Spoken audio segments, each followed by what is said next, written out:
what I'm talking about when I use the words true encounter is very simple, something very, very simple. It's the willingness to meet mystery instead of history. Wow, I like it. Yeah. Yeah. The willingness to meet as mysteries instead of as histories. Yeah. It's a not knowing then, or allowing not knowing, or being okay with not knowing. Yeah, being okay with not knowing. Everything's beautiful when you don't know anything. Kind of like that.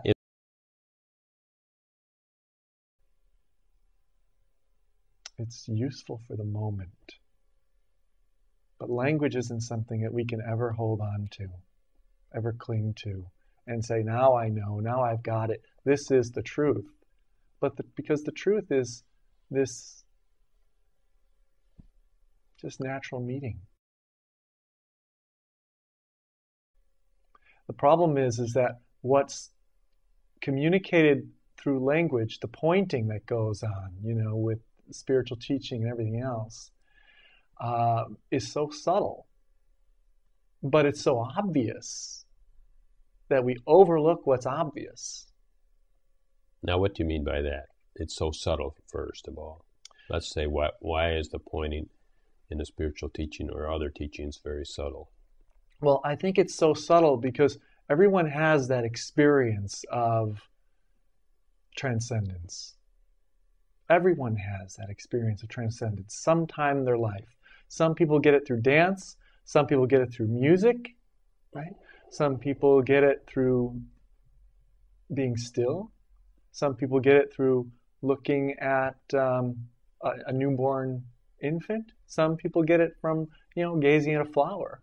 So it's very simple then. Very simple, very ordinary, very common. So we're all trying to make it complicated and have lightning bolts go off and so on, and so then we deny that we've ever had these experiences, but really it's fundamental to human existence. Everyone has the experience, but there's not a teacher in that moment that says, oh, you know what, don't gloss over that, that's significant. Yeah, that's why the waking up is really coming out of that, of your own self-understanding that you've had your whole life. The willingness to come out of that self-understanding that you had your whole life, which that self-understanding isn't present in the moments of bliss in your life.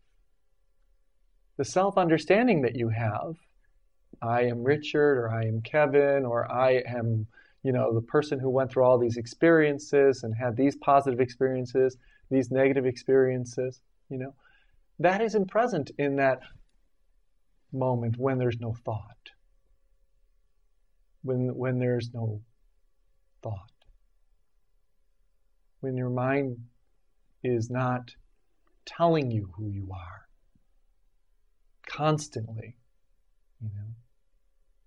there's a freedom there.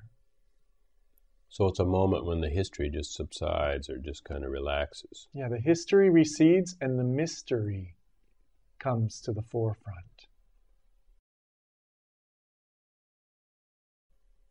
You ever know someone for years, right? But for some reason, they didn't get a new haircut, or they didn't, they're not wearing outlandish clothes or anything like that, but there's something that you look at the person and you're just, something falls, something's new, something's fresh, something is just, you see the person for the first time.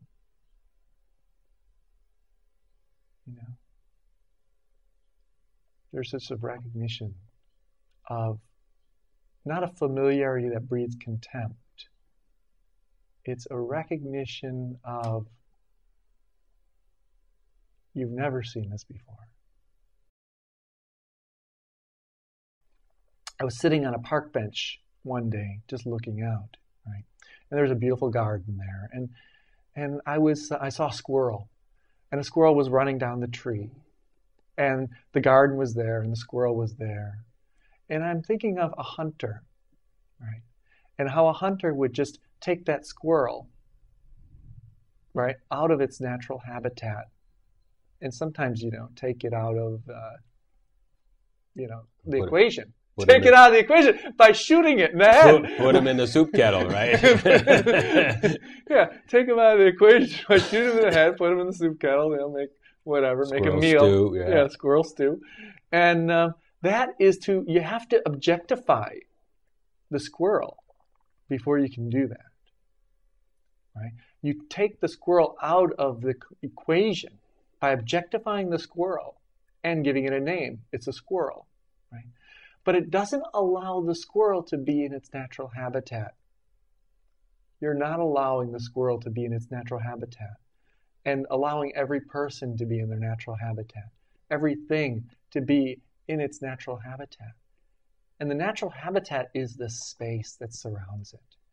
Because if you look very closely, everything is surrounded by space.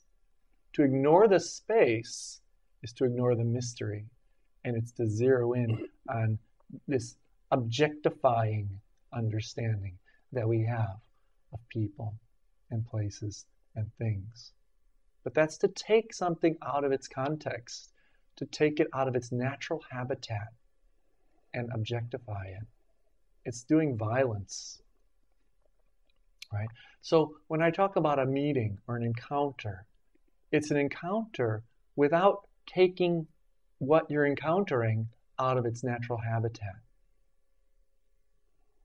and giving that space, allowing that space.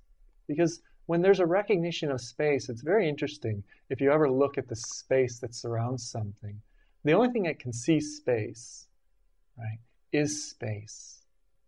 You're actually looking from space when you're seeing space. So then when you're seeing something as an object, you're looking from an object or an I-ness. You're Yeah. looking from the object of me. You're looking from the historical me. Yeah. That's exactly it. You're either looking from history or you're looking from mystery. If you're looking from history, you see objects and you see history. If you're looking from mystery, you see nothing but mystery. There's something that doesn't resist even your own resistance. And a lot of people don't know that. And that's why they get caught up. They got caught up with this personal story, or this historical story. Because they don't know that other dimension that doesn't resist even their own resistance. That's basically the story we're trying to tell here, or trying to transmit or communicate about that part of us that doesn't resist. Yeah. Wouldn't it be wonderful to be in a situation, any situation, and that resistance is there, and you're in touch with something that doesn't resist that resistance being there. Somebody comes into your presence, right? Maybe somebody who makes you uncomfortable, for better or for worse. Our loved ones can make us uncomfortable. Our lovers can make us uncomfortable if they get close, because that's intimacy. And we're uncomfortable with being real.